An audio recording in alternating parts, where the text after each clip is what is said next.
Let me go with the problem number 10 based on unitary method. Here, let us check out.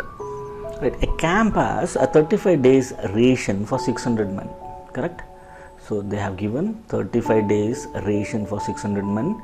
If 100 more men join the camp, for how many days that ratio will last? Right. So now what they have given, 35 days ration for 600 men. Now what we need to find out, we have to find out for one man, that is going to be 35 into 600. It is going to be what? Right.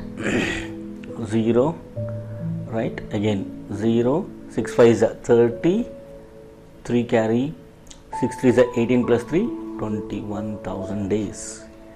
For one man, the ration lasts 21,000 days. Now, so 100 more men join the camp. Now, how many already there? That is 600 men and already in the camp, plus 100 men joined. So total how many men are there now? 700 men are there in the camp. For these 700 men, we are supposed to calculate how many days the ration will come. That is going to be, that is 21,000 by 700.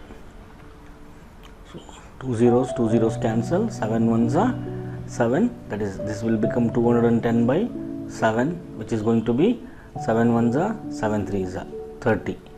So 30 days. The answer is 30 days here. For 600 men, the ration lasts 35 days. For 700 men, the ration is going to last for 30 days only. The answer is 30 days. Hope you understood. Fine.